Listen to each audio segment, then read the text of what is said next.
अब की बार भाजपा क्या कुछ करने जा रही है? अब की बार भाजपा 400 पार। राजेंद्र सोलंकी जी उतर चुके हैं सामने पर, तो उनके लिए क्या कहेंगे? नहीं, हमें नहीं लगता कि कहीं भी कोई है। राष्ट्रीय लोकदल का वोट बीजेपी के साथ है। आप भाजपा के कार्यों से संतुष्ट हैं? हाँ, बिल्कुल भाजपा के कार्य से संतुष्ट है। नमस्कार दोस्तों, एएमबी लाइव में आपका स्वागत है। आप देख रहे हैं एएमबी लाइव। पूर्व मंत्री डॉक्टर महेश शर्मा कर रहे अपने साथियों के साथ अपनी जनता से जनसंपर्क। दिनांक 2 अप्रैल 2024 को पूर्व मंत्री डॉक्टर महेश शर्मा ने अपने संसदीय क्षेत्र के प्रत्येक गांव में पहुंचकर किया जनसंपर्क। जनता से मिल रहा अपार प्यार। जनता का कहना है कि वोट मांगने कोई भी आए, लेकिन हमें मोदी जी को जिताना है और अपने भारत देश को नंबर 1 बनाना है। जनता में मोदी जी के प्रति अपार प्रेम व उत्साह देखने को मिल रहा है। हर जगह मोदी मोदी जी के नारे सुनाई दिए। दोस्तों, देखते रहें एएमबी न्यूज की जीरो ग्राम रिपोर्ट में जनता ने क्या कुछ कहा।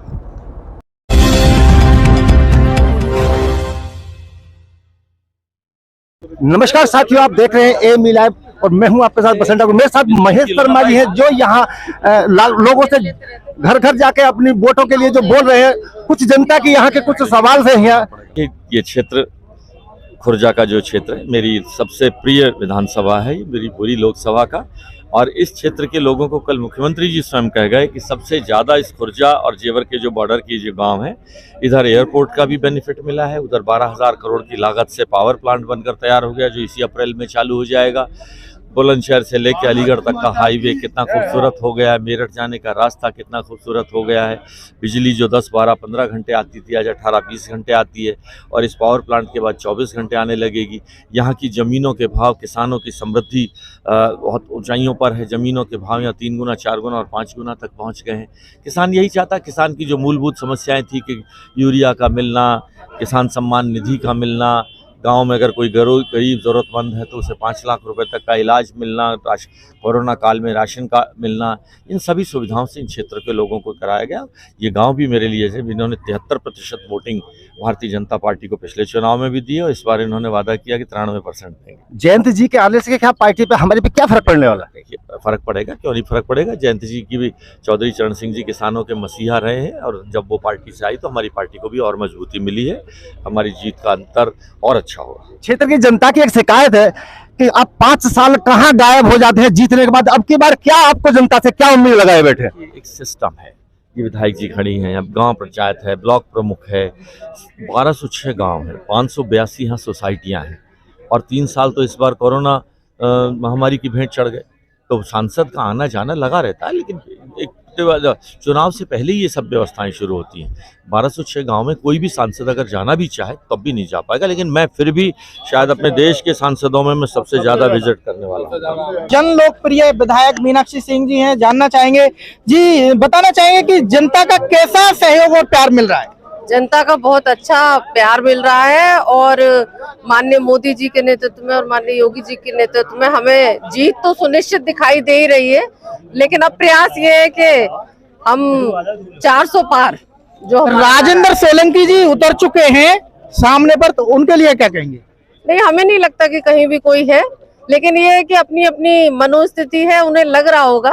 हमें तो पता ही नहीं है कि राजेंद्र सोलंकी कहीं कोई दिख भी रहे हैं। बताइए, कहीं कोई उनका नाम ले रहा हो, कहीं वो दिखाई दे रहे हो। अब जनता को बिल्कुल सच पता चल चुका है। जनता विकास के साथ चलना चाहती है, जनता राष्ट्र हित में चलना चाहती है और जनता इसीलिए मोदी जी के साथ है। जयंत चौधरी आ चुके हैं, क्या कुछ फर्क पड़ेगा? हाँ, फर्क पड़ेगा, क्यों नहीं पड़ेगा। हमारे सारे जाट भाई, हमारे सब हमारे उनके सम्मान में हमारे साथ खड़े हैं, पार्टी के साथ। वो भी एक राष्ट्रीय पार्टी है, हमारी भी राष्ट्र पार्टी है और इसीलिए बहुत बढ़ चढ़ के सहयोग मिल रहा है। क्षेत्र की जनता के लिए कोई संदेश देना चाहेंगे? मैं तो यही संदेश दूंगी कि एक राष्ट्र हित को ध्यान में रखते हुए, जैसे आप लोग हमारे साथ हैं, हमारे देश के प्रधानमंत्री जी पर आशीर्वाद आप लोग बनाने का काम कर रहे हैं, वैसे इसी प्रकार आप लोगों का ये भरोसा हमारे प्रधानमंत्री जी बिल्कुल नहीं टूटने देंगे। बहुत बहुत धन्यवाद। लोकदल पार्टी से चौधरी जगपाल सिंह जी हमारे साथ हैं, जानना चाहेंगे जी सर क्या कुछ कहना चाहेंगे। जयंत चौधरी जी भाजपा के साथ आए, क्या कितनी कितनी बढ़त लेकर आ रहे हैं आपकी बात? अब की बात हमारा एनडीए से गठबंधन है। यूपी में हमें लोकसभा की 2 सीट मिली हैं, लेकिन पश्चिमी उत्तर प्रदेश में हम करीब 66 सीट प्रभावित करते हैं लोग विधानसभा की, और 18 सीट करते हैं लोकसभा की प्रभावित। टोटल वोट राष्ट्रीय लोकदल का वोट बीजेपी के साथ है, और बीजेपी के साथ राष्ट्रीय लोकदल के आने से जो वोट पहले इधर उधर था सब एकजुट होके भाजपा के लिए आदरणीय महेश शर्मा जी के लिए वोट करेगा, और एनडीए गठबंधन 400 पार करेगा, इसमें कोई दो राय नहीं है। और जो इंडिया जो गठबंधन बना हुआ है इसके लिए क्या कहेंगे आप? ठगबंधन है इंडिया, क्या ठगबंधन, कहाँ रहेगा इंडिया गठबंधन? केवल 2 पार्टी रह गई, कांग्रेस और सपा। असुद्दीन ओवैसी ने भी तीसरी पार्टी बना ली, तो इंडिया गठबंधन कहाँ रह गया भाई? यूपी में और बिहार में 2 ही पार्टी रह गई, कांग्रेस और सपा। इंडिया गठबंधन है कहाँ? आपने देखा होगा केजरीवाल और कांग्रेस दिल्ली में मिलकर लड़ रहे हैं, पंजाब में अलग अलग आमने सामने लड़ रहे हैं जी। तो इस बार एनडीए गठबंधन सब पे भारी पड़ेगा, और आदरणीय देश के प्रधानमंत्री नरेंद्र मोदी जी के नेतृत्व में एनडीए बीजेपी 350 पार करेगी, एनडीए 400 पार करेगा। सारी 36 बिरादरियों का वोट हम जनता में घूमते हैं, देख रहे हैं, और बागपत में भी राजकुमार सागवान जी के चुनाव में मैं चल रहा हूँ, मैं वहां भी देखता हूँ ज्यादातर 70 और 30 का आंकड़ा है जी। और किसी सीट पे तो 80-20 का आंकड़ा है। यहाँ महेश शर्मा जी की सीट पे मैं दावे के संग कह सकूं 70 और 30 का आंकड़ा, 70 में महेश शर्मा, 30 में और सब। बसपा से राजेंद्र सोलंकी जी आए, क्या कुछ वो असर डाल पाएंगे? भाई लोकतंत्र है, कोई चुनाव लड़ने से रोक लेगा किसी को? ठीक है, आदरणीय राजेंद्र सोलंकी आए, पड़ोसी भी हैं, लेकिन जो भाजपा का वोट है, राष्ट्रीय लोकदल का वोट है, वो वोट नहीं टूटेगा, वो एनडीए के साथ रहेगा। उनको बहन जी का वोट मिलेगा, कुछ उनको मोमडन मिलेंगे, अल्पसंख्यक भाई भी 4 जगह बटेंगे, कुछ सपा को भी जाएंगे, कुछ कांग्रेस को भी जाएंगे, और कुछ हाथी को भी जाएंगे। जो मजबूत गठबंधन है एनडीए, राष्ट्रीय लोकदल के वोट और 36 बिरादरी के वोट भाजपा के साथ हैं, और यहाँ महेश शर्मा का 70 और 30 का आंकड़ा है।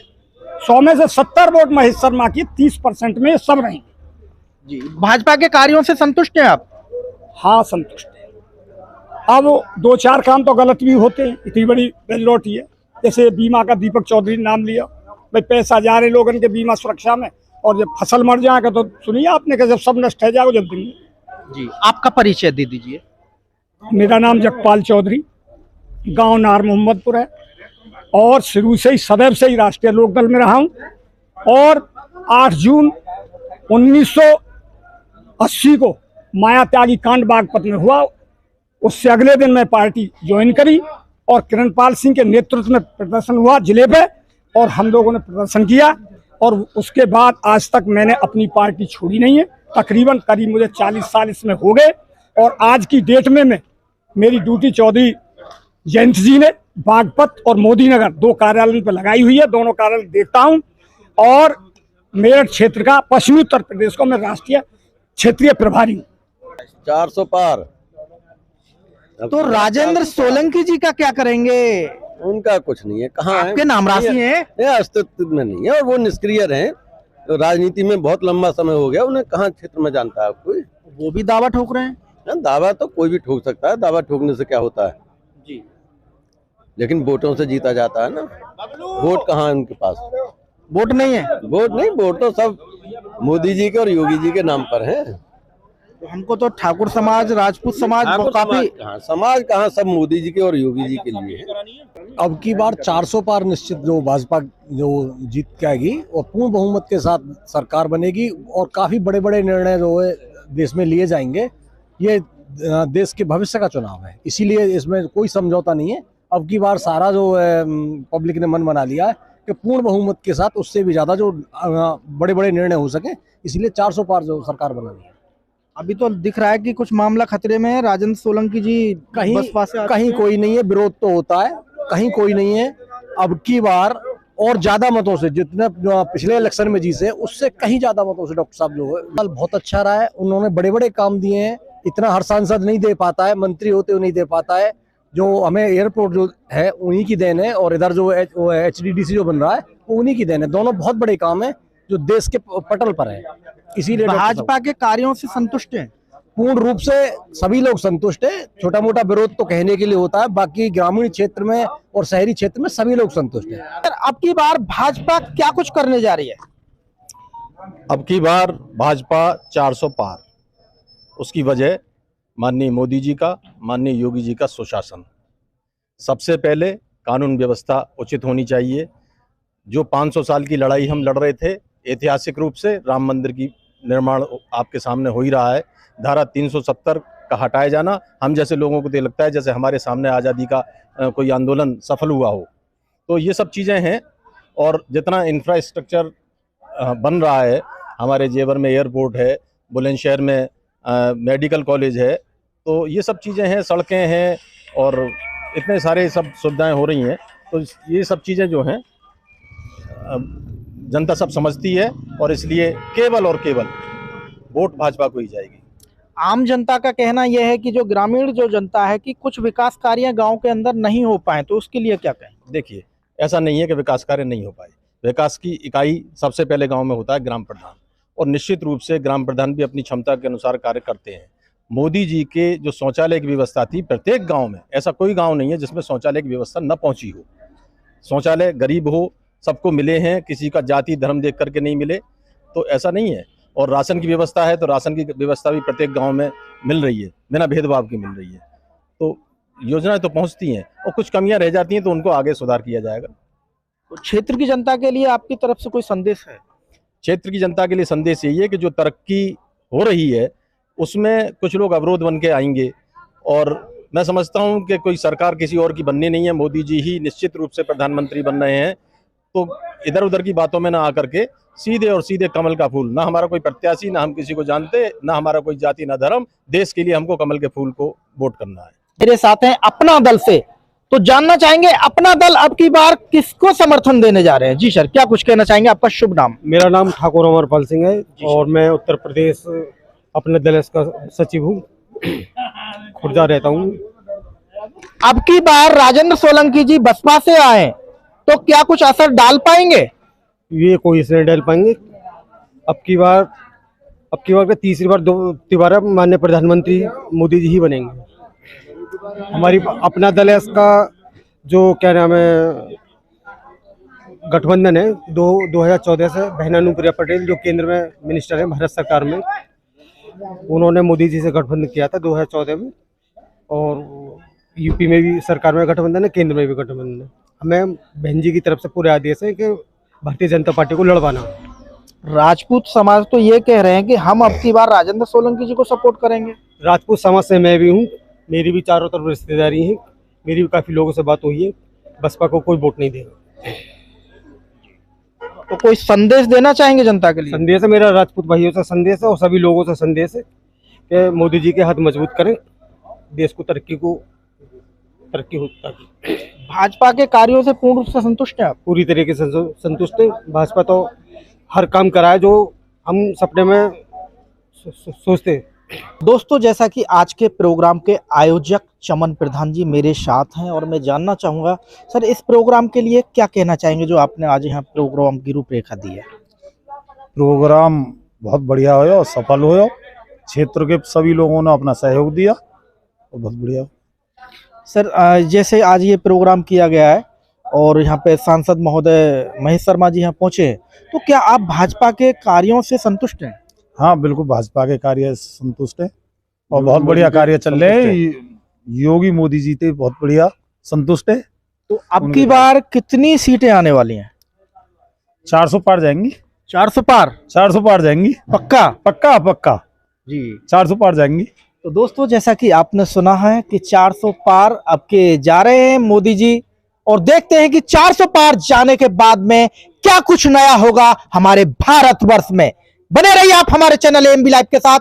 मैं भानु प्रकाश शर्मा, सहयोगी ठाकुर बसंत जी के साथ। आदरणीय, बहुत ही लोकप्रिय सांसद और देश की सबसे बड़ी पार्टी के प्रत्याशी परमादरणीय डॉक्टर महेश शर्मा जी, बहन मीनाक्षी जी, प्रतिनिधि आदरणीय सत्यप्रकाश जी, मेरे सभी सम्मानित क्षेत्रवासियों को मैं हाथ जोड़कर नमन करती हूँ, वंदन करती हूँ और धन्यवाद देती हूँ भाई दीपक चौधरी जी को, जो इतना सुंदर संचालन कर रहे हैं। मैं उनको बहुत बहुत धन्यवाद देती हूँ।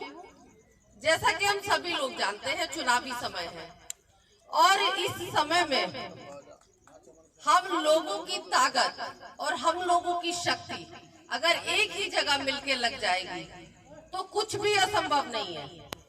और आज हम जनप्रतिनिधि के रूप में आपके सामने खड़े हुए हैं, ये आप सबकी ताकत है, ये आप सभी का आशीर्वाद है। इसीलिए मैं आपके बीच विधायक बन के खड़ी हुई हूँ और हमारे लोकप्रिय सांसद जी आपके वजह से मंत्री भी बने थे और सांसद भी बने हैं। आज आपके देश के प्रधानमंत्री, अगर वो प्रधानमंत्री बने हैं तो वो भी आप ही की ताकत है। वो एक एक वोट की कीमत बहुत महत्वपूर्ण होती है। मैं आप लोगों से बहुत ज्यादा ना कहते हुए बस ये कहूंगी कि भारतीय जनता पार्टी की सरकार बिना किसी भेदभाव के सबका साथ, सबका विकास, सबका विश्वास के मूल मंत्र के साथ आगे बढ़ रही है। चाहे वो योजनाएं जो भारतीय जनता पार्टी की योजनाएं आती है, चाहे वो उज्ज्वला योजना हो, चाहे प्रधानमंत्री आवास हो, चाहे बहन बेटियों के सम्मान की बात हो, वो सिर्फ और सिर्फ हमारे देश के यशस्वी प्रधानमंत्री जी ने उसका ध्यान रखा। किसी व्यक्ति के बारे में आज आप देखिए, पहले कितने सारे प्रधानमंत्री आए, क्या कभी किसी प्रधानमंत्री ने ऐसा सोचा था कि भाई मेरे देश में रहने वाले व्यक्ति को क्या चिंता है, क्या जरूरत है, बहन बेटियों के सम्मान की क्या दिक्कत आ रही है, किसान सम्मान निधि देनी चाहिए या नहीं देनी चाहिए? नहीं, कभी किसी ने नहीं सोचा था। हम लोग धन्यवाद देते हैं ऐसे प्रधानमंत्री जी को और हमें गर्व है आज हमारा भारतवर्ष जिस जगह पर खड़ा हुआ है। आज विदेशों की भी नजर है हमारे भारतवर्ष पर। आज हमारे भारत को सब लोग बहुत गर्व की नजर से देखते हैं और जब देखते हैं तो हमारा भी सीना गर्व से चौड़ा हो जाता है। मैं बहुत ज्यादा ना कहते हुए आप सबसे हाथ जोड़कर ये विनम्र अपील करती हूँ कि आने वाली 26 अप्रैल को प्रत्येक व्यक्ति अपने घर से, अपने परिवार से, अपने आस पड़ोस से ऐसे वोट निकालकर डलवाने का काम करे जैसे प्रत्येक व्यक्ति डॉक्टर महेश शर्मा जी हैं, प्रत्येक व्यक्ति मीनाक्षी सिंह है, प्रत्येक व्यक्ति मोदी जी हैं, प्रत्येक व्यक्ति योगी जी हैं। मैं बहुत ज्यादा ना कहते हुए आपकी इस उपस्थिति को इतनी रात में प्रणाम करती हूँ और बस यही निवेदन करती हूँ कि आप लोगों का आशीर्वाद हमारे सांसद जी पर और हमारे देश के यशस्वी प्रधानमंत्री मोदी जी पर बना रहे। बहुत बहुत धन्यवाद। और उसके केंद्र बिंदु रहे भाई दीपक जी। इतनी अनुशासित सभा बोलने का भी मौका आया और हमारे दोनों वक्ताओं को और खासतौर पर दीपक भाई के विचार जिस संयमित और सुभाषित भाषा में सुनने को मिले, बहुत अच्छा लगा। धन्यवाद। जब ऐसे युवाओं के कंधे पर किसानों की जरूरतें आ जाएंगी, देश की जिम्मेदारियां आ जाएंगी तो देश का भविष्य अच्छा है। बड़ी बात कही कि मैं देख रहा था कि किसी का नाम भूल तो नहीं रहा हूँ, वैसे मैं सबके नाम मैंने गिन लिए और यहाँ भी सबके गिन लिए। इधर वालों को जोगिंदर प्रधान जी आपका छोड़ देता हूँ, जोगिंदर प्रधान जी को भूल जाता हूँ, बब्बू भाई को भी भूल जाता हूँ, वकील साहब को भी भूल जाता हूँ, भाई मुकेश भाई, संजय भाई, ये हमारी पूरी लोकसभा के संयोजक है, विधानसभा के संयोजक है खुर्जा के विधायक जी, मीनाक्षी जी, भाई साथियों, बुजुर्गों, ये देश हमारा है, ये प्रदेश हमारा है। मैं राष्ट्रीय स्वयंसेवक संघ में 14 वर्ष की आयु में आया था, अब 64 साल का हो गया हूं। और जो पहला मूल मंत्र जो कुल गीत हमें सुनाया जाता था वो ये था कि तन समर्पित, मन समर्पित और ये जीवन समर्पित। तन समर्पित, मन समर्पित और ये जीवन समर्पित, चाहता हूं देश की माटी तुझे कुछ और भी दूं। ये भाव लेकर हमारे वीरों ने आजादी की लड़ाई लड़ी। लड़ने के बाद देश आगे बढ़ा। देश में ये विश्वास आया कि देश अब विश्व गुरु बनकर राम राज्य आएगा। ये कल्पना हम लोगों ने की थी और हम उस कल्पना की ओर बढ़ चले। बीच में आजादी के जश्न में हम कई बार होश खो बैठे। जहां देश को पहुंचना चाहिए था पिछले 60 सालों में, उसमें कुछ कमियां रही। मैं नहीं कहता कि देश नकारात्मक सोच मेरी नहीं है, क्योंकि हमने बहुत कुछ पाया है। हमारे बराबर का पड़ोसी देश आज रोटियों के लिए मोहताज, कर्जदार। हम विश्व की तीसरी ताकत बढ़ने जा रहे हैं। लंदन जैसा देश जिसने हमारे देश पर 200 साल राज किया, आज आर्थिक स्थिति में हमसे पीछे है। 2014 में जब देश का भविष्यवेत्ता के रूप में हमने नरेंद्र मोदी जी को बागडोर सौंपी, आपने भी मुझे जिम्मेदारी दी, आपकी दी हुई भेंट थी। आप मुझे सांसद ना बनाते तो मंत्री बनने का तो मतलब ही नहीं। मोदी जी ने जब भी तो मंत्री बनाया जब आपने सांसद बना दिया। वहां से बहुत कुछ सीखने को मिला, बहुत कुछ। मेरा पेशा राजनीति का नहीं है, बहुत कुछ करने को भी मिला। आपने सांसद बना दिया तो मंत्री बन गया, मंत्री बन गया तो इस एयरपोर्ट की लड़ाई। उस वक्त ध्यान रखो कि 2014 में यहाँ हमारी सरकार थी, लखनऊ में अखिलेश भाई की सरकार थी। और पिछला इतिहास हम इन अखिलेश जी का और मायावती जी का देख चुके थे। 15-20 साल इन लोगों ने राज किया उत्तर प्रदेश में, तबाही की, भ्रष्टाचार। ये किसान सम्मान निधि के जो पैसे आपके खाते में आते हैं, अगर उनका समय होता तो 10-20-30% तो बिचौलिए ही खा जाते। अब सीधा पैसा आपके खाते में 1 तारीख को आ जाता है। एयरपोर्ट से देखो कितनी जल्दी बन के तैयार हो गया, एयरपोर्ट बन के तैयार हो गया। आप ये विश्वास कर लीजिए कि जो आपने प्यार और सम्मान दिया है, इस सम्मान की पगड़ी की लाज नहीं गिरने दूंगा और 4 गुना कर कर अपने क्षेत्र को वापस करूंगा, ये विश्वास भी मैं दिलाता हूं। साथियों, ये जो बदलाव आया है ये मोदी और योगी की जोड़ी का, सबको साथ लेके चलने की जो बात आई ना, कोरोना में 85 करोड़ लोगों को राशन दिया, टॉयलेट दिया, किसान सम्मान निधि दी। किसी की जात पूछी क्या? किसी की बिरादरी पूछी क्या? कौन जाट है, कौन जाटे हुए, कौन ठाकुर है, पूछा क्या किसी को? यहाँ तक कि अल्पसंख्यकों को, मुस्लिम भाइयों को भी 42 लाख मकान जो इस यूपी में मिले, उसे 26 लाख मुसलमानों को मिले हैं और 12 लाख हमारे दलित भाइयों को मिले हैं। जब मोदी और योगी ने फर्क नहीं किया तो हम क्यों करें? ये सवाल आएगा। आपके पास आके बहन जी का फोटो दिखाएंगे, कहेंगे बहन जी को वोट दे दो, आप कहते हैं दे देंगे। ये तो पूछ सकते हो क्यों दे दें। अगर बहन जी के पास एक भी सीट नहीं, एक भी सीट नहीं, 0 है, लोकसभा में एक भी सीट नहीं, 273 सीट पे प्रधानमंत्री बनेगा। जब प्रधानमंत्री बन ही नहीं सकती, ना जो प्रत्याशी आएगा वो जीत सकता। 5 लाख का अंतर है पिछले हमारी और उसकी जीत के अंदर, तो कहां से जीत जाएगा? 5 लाख बहुत होते हैं, जीत ही नहीं सकते। जब जीतोगे नहीं, प्रधानमंत्री नहीं बन सकती बहन जी, ना अखिलेश बन सकते, तो तुम्हारे पास ही कुछ नहीं होगा तो हमें क्या दोगे? मुख्यमंत्री योगी रहने वाले हैं, कोई कंफ्यूजन नहीं। प्रधानमंत्री मोदी रहने वाले हैं ना साहब, मोदी जी प्रधानमंत्री फिर बन रहे हैं ना। तो जब मोदी प्रधानमंत्री रहेंगे, योगी मुख्यमंत्री रहेंगे, तो भैया तुम क्या करोगे? ये कहानी मैंने इसलिए लंबी सुनाई है कि इसी गांव के एक बूथ में कुल 6% वोट मिले हैं। उसे बुरा ना माना, मैं उस पर कोई कटाक्ष करने नहीं आया हूँ।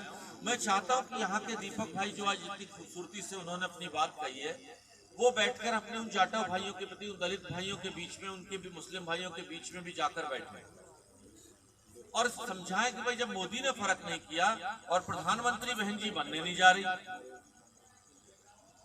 तो तुम भी अगर उस यज्ञ में आहुति डालोगे और ये कहोगे कि भाई मोदी को प्रधानमंत्री बनाने में एक वोट मेरा भी है, अच्छा मैं संदेश जाएगा, अच्छा संदेश जाएगा। और एक एक व्यक्ति जो वोट डाल सकता, वोट डालने जाए। हमारी युवा शक्ति एक एक व्यक्ति के घर पे जाकर, दरवाजा खटखटाकर तो भाई वोट डाल क्या? वोट डालना हम जरूरी है, वोट डालना हमारा अधिकार है और हमारा जिम्मेदारी भी है और हमारा हक और सब कुछ। इसलिए मेरी प्रार्थना है कि वोट डालने जरूर जाएंगे और जिस बूथ पे हमें कम वोट मिले, गांव की एक टोली मिलकर उनके पास बैठ के जाएंगे, तो बताओ भाई तुम क्यों वोट देना चाहते हो बताओ। कितनी बात, बहुत बड़ी बात भाई ने कही। ये देखो भाई ने बड़ी बात कही है, मैंने बहुत अच्छा। ये इधर आओ, इधर शाबाश, मैं भाई फोटो खींच दो भाई इसकी। 7 वोट है, 7 वोट गिरे। बहुत बढ़िया। तो भाई ऐसे ही हमें सबको ये जिम्मेदारी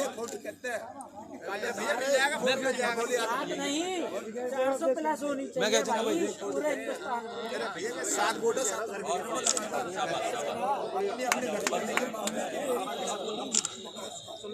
भाइयों, बस मैं यही अपील करने आपके आया हूँ कि ये जो बूथ हमारा है, इस बूथ में भी पिछले बार 7% पड़ी थी, अब के 70% पड़नी चाहिए और वो मोदी को पड़नी चाहिए, क्योंकि प्रधानमंत्री मोदी बनने जा रहे हैं, कोई और नहीं बनने जा रहा। मैं इन्हीं शब्दों के साथ आपको धन्यवाद देते हुए, और जो दीपक भाई ने एक अपील करी है कि सांसद बनने के बाद मैं विश्वास दिलाता हूँ, देखो 1206 गाँव विधायक आपके बीच में रहते, प्रमुख जी आपके बीच में रहते, सांसद का क्षेत्र बहुत बड़ा, 1206 गाँव, 600 सोसाइटियां हैं। हमारे प्रतिनिधि के रूप में सत्यप्रकाश जी आपके बीच में रहते हैं, पूर्व विधायक आपके बीच में रहते हैं, और फिर भी मैं बीच में आता रहता है, तो हर 15वें दिन आता जाता भी रहता हूँ। हाँ, कोई मेरे दरवाजे पर आया होगा तो उसे एक गिलास पानी पिलाकर उसका मान सम्मान करके जरूर भेजाओ। और आगे भी विश्वास दिलाता हूँ दीपक भाई, जो आपने कहा है, अपने क्षेत्र के और इस गांव के लोगों के सम्मान में कोई कमी नहीं आने दूंगा। इन्हीं शब्दों के साथ बहुत बहुत धन्यवाद।